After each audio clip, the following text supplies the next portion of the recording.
Bonjour à tous, aujourd'hui on se retrouve pour une nouvelle vidéo.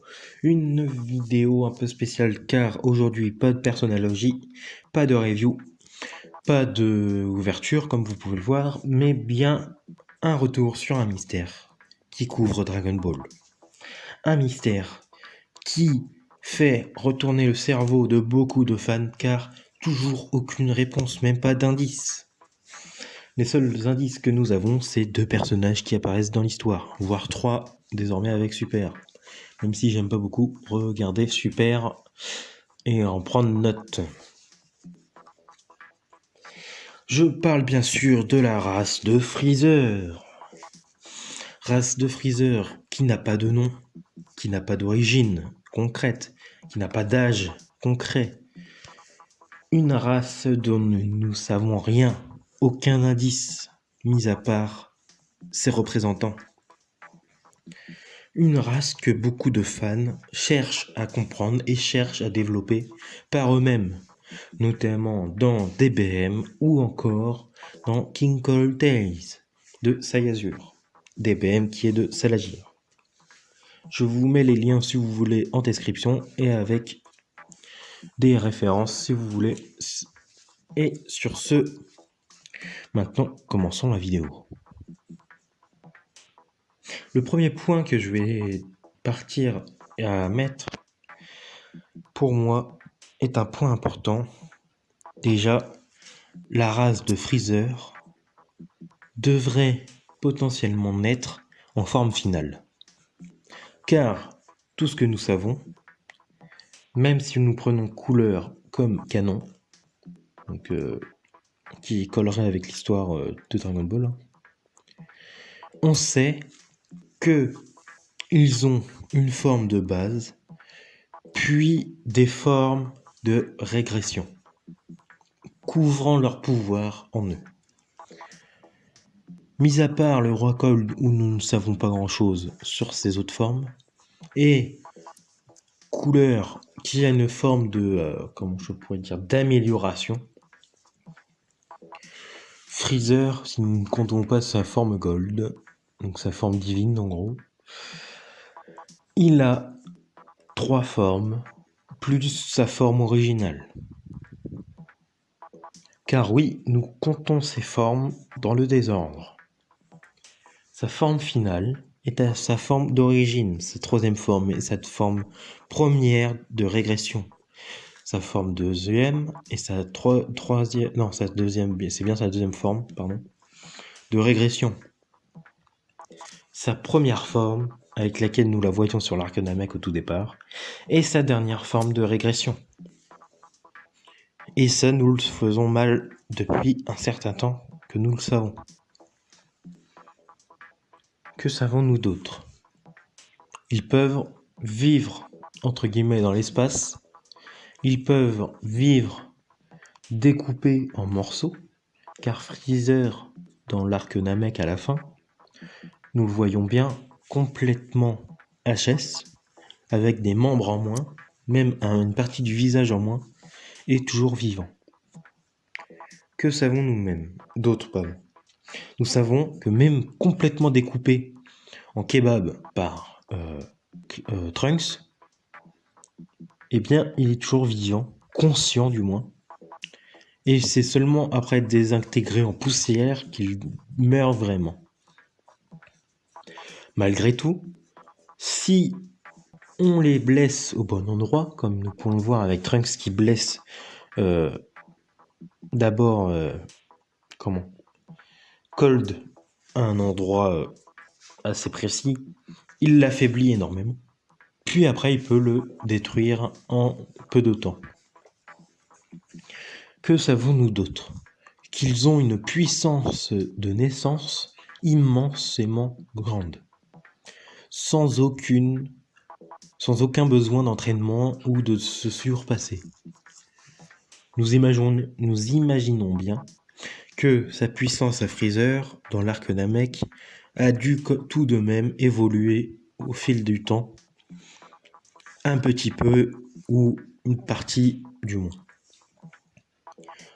Cole, nous ne savons pas réellement sa puissance, mais nous pouvons l'imaginer de telle qu'elle serait au minimum presque le double de celle de Freezer, vu comment Freezer parle de son père. Du moins à l'arrivée sur Terre. Par la suite, cela sera différent. Mais je ne parlerai pas de Super.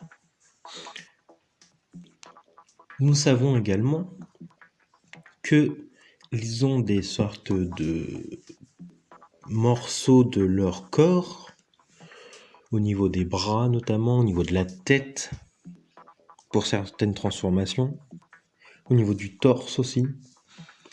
Ils ont des sortes de...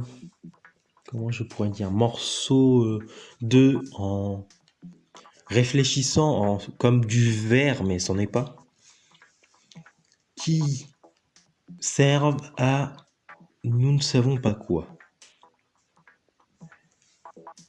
Certains fans pensent notamment que ça sert à garder une allure fraîche, à résister au froid intense de l'espace, d'où leur capacité à pouvoir aller dans l'espace et survivre dans l'espace, et également survivre potentiellement sur des planètes volcaniques, grâce au froid accumulé durant plusieurs heures, plusieurs années. Nous savons également que ces traces, en plus d'être extraordinaires au niveau de leur capacité, d'être extraordinaires au niveau de leur personnalité. Quand j'entends personnalité, je n'entends pas leur méchanceté, hein. Même si leur méchanceté est un point à développer, car est-ce que toute la race était méchante, si c'était toute une race? Est-ce que c'est une mutation telle, si je prends dans Marvel, tel le titan fou qu'on appelle également Thanos est puis un mutant des titans? Est-ce que c'est juste une erreur, une expérience qui a mal tourné? Comment ils naissent vraiment? Est-ce que Freezer est, comment dire, le fils de j'ai oublié son nom, Cold? Ou est-ce que en fait c'est pas réellement son fils, mais il se dit fils de Cold? Nous ne savons pas grand-chose là-dessus non plus. Nous pouvons supposer que Freezer est bien le fils de Cold, mais nous ne savons pas comment Cold a pu créer Freezer, s'il a besoin d'une femme, vu que nous n'avons jamais vu leurs atouts au niveau de leur taille. Peut-être qu'ils se réincarnent, pardonnez-moi, qu'ils se reproduisent différemment des humains, tel dans Avatar où c'est un peu différent. Peut-être qu'ils se reproduisent pas et donc ils se reproduisent peut-être tels les Namek, d'où leurs personnalités qui sont uniquement masculines. Il n'a que uniquement des hommes comme personnages venant de leur race, même si on ne peut pas parler de race n'ayant que deux êtres identiques ou du moins très ressemblants. Nous pouvons aussi voir que Freezer est très petit par rapport à son père, qui est gigantesque. Est-ce que cela est différent de... Est-ce que cela est semblable au Namek? Parce que nous savons que Piccolo Daimao est plus grand que Piccolo. Nous savons que les Namek se reproduisent en crachant un œuf ou peuvent cracher... après, du coup, Piccolo Daimao c'était un peu différent, mais ils pouvaient cracher d'autres œufs ne ressemblant pas à des Namek, avec des sbires ne ressemblant pas à des Namek.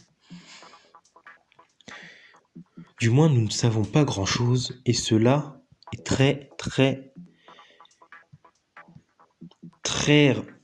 embêtant pour des fans qui aimeraient avoir une réponse ou avoir des indices que nous n'avons pas.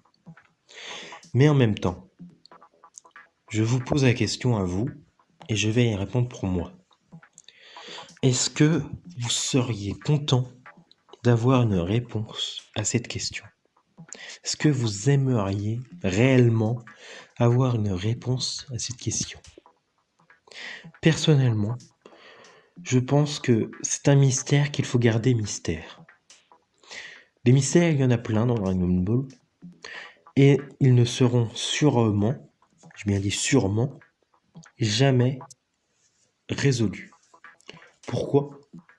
Parce que certains mystères n'ont pas besoin d'être résolus. Et pour moi, ce mystère n'a pas besoin d'être résolu.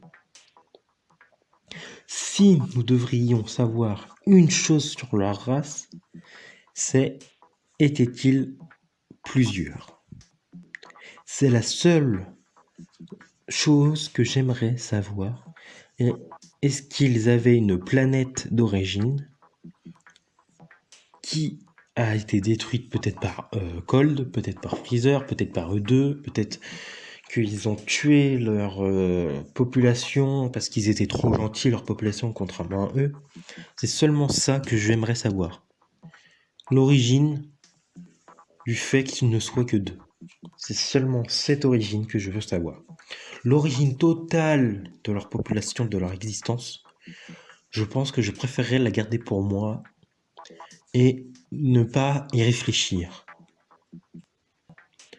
Sur ce, j'espère que cette petite vidéo théorie, mystère vous aura plu.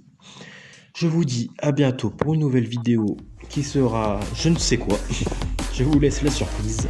Sur ce, je vous dis à bientôt et prenez soin de vous.